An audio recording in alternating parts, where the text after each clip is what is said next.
Now, who hasn't fantasized about owning or driving a Maruti Suzuki Gypsy? It's been a timeless icon of ruggedness, and over the years, Maruti has tried to recreate the magic in more premium segments, like with the Grand Vitara, but nothing quite clicked.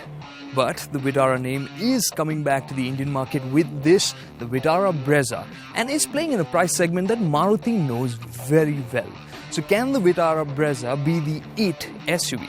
As in, the car that can get Indians craving for an SUV from Maruti Suzuki once more. Let's find out.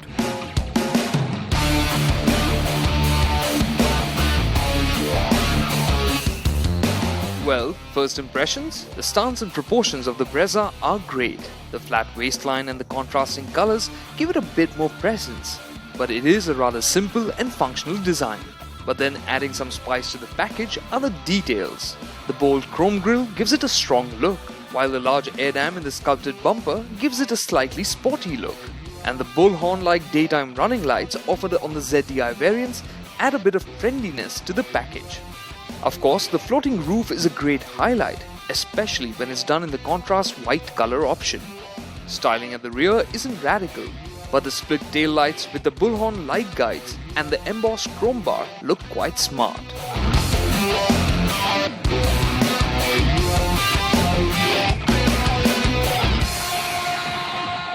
Now, Maruti have played safe on the exterior design and on the interior design. You can look at this dash here. It's pretty simple, straightforward, but yes, it's smart. Some interesting touches are these textures for the dash top, and well, the instrument cluster here has this spherical shape for the dials. It's a combination of square and circle. Maruti made that term up. Pretty cool though, because it's got backlight which you can adjust according to the color of your car, so it's pretty funky that way. And that aside, my favorite bit of the dash has to be the center console.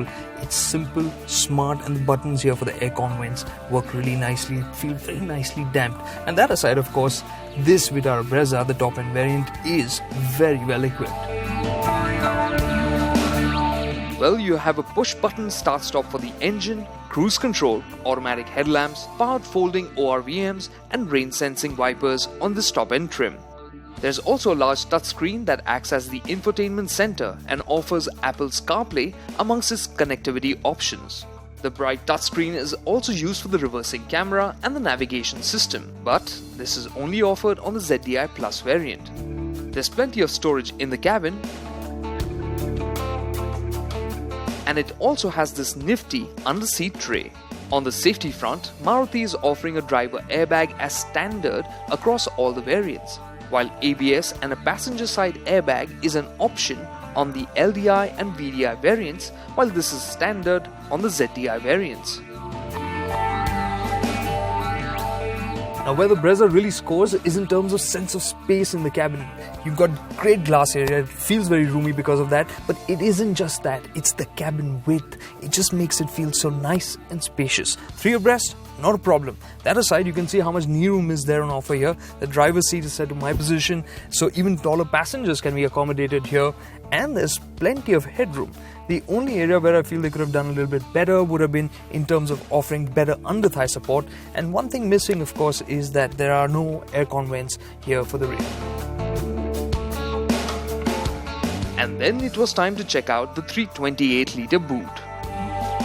Now, in terms of numbers, the boot space might not seem like much, but lift this open and you'll find a healthy sized boot, and importantly, it's well shaped. There's a lot of width, so getting 2 suitcases in here, just lie them down flat. I think one big, one small, you could manage that. But if you want to expand the boot space, there's a really nice little touch here on the Vitara Brezza.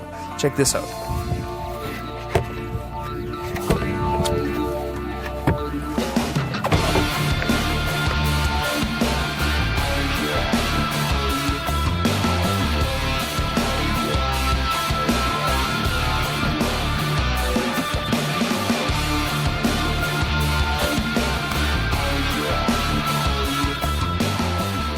Just a few simple tugs, and in under a minute, you'll get a nice extended flat boot floor. Finally, it was time to pay attention to what is packed under the Brezza's hood, the DDIS 200 engine. This is the 1.3-litre turbo diesel producing 89 bhp and a strong 20.4 kilograms of torque.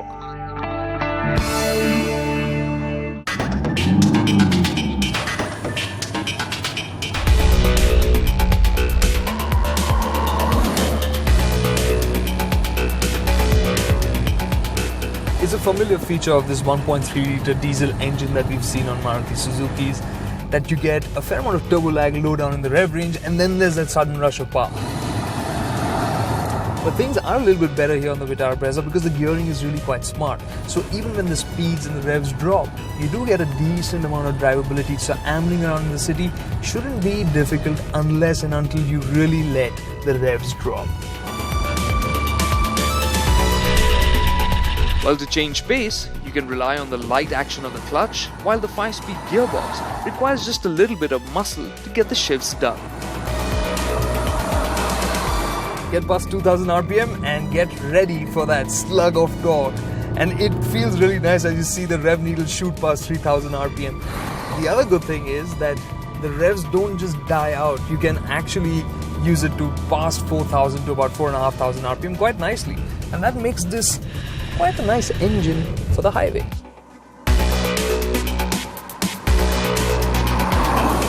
The Brezza, in fact, boasts of a 5300 RPM rev limiter. That's quite high for a diesel car. As you spend more time behind the wheel of the Brezza, one subtle sense tends to grow on you.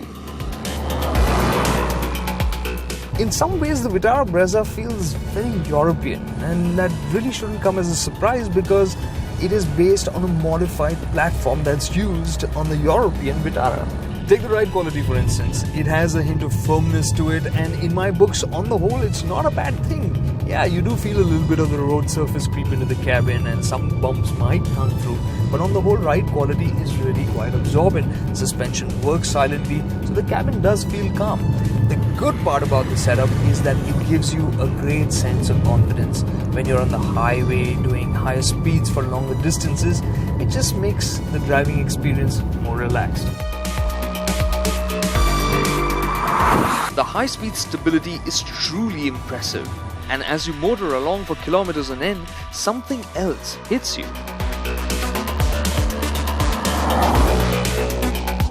There's also the cabin refinement when it comes to vibration. It's really very well damped. Even when you're lugging at low speeds, low engine RPMs, you really don't feel it inside the cabin. The noise from the motor is also very well suppressed, which can be really quite audible in some other Maruti Suzuki cars. On top of that, wind noise, road noise and tire noise are almost non-existent, making this a fairly calm cabin. On the road, you realize that the seating position isn't quite as high and commanding as you'd like from something that's dubbed as an SUV. But a lower stance has its advantages. So what's the Vitara Brezza like to drive when you're really in that mood to drive?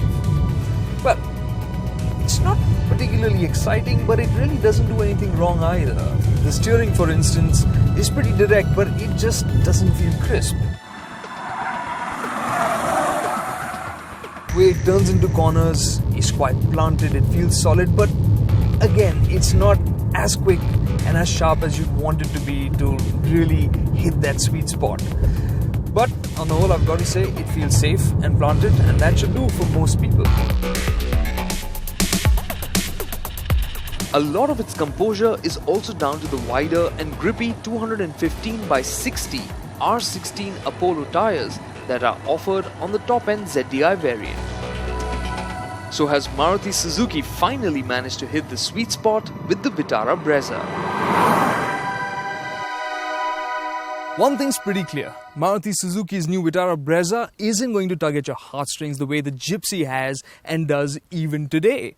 But just because it's unexciting and a little understated, do not let it drop off your radar if you're in the market for a compact SUV, because underneath is a really solid and sensible package. When you round up the kind of performance, drivability, the comfort, the sense of space and the features that this car offers, you realize that it's a really solid, well-rounded package.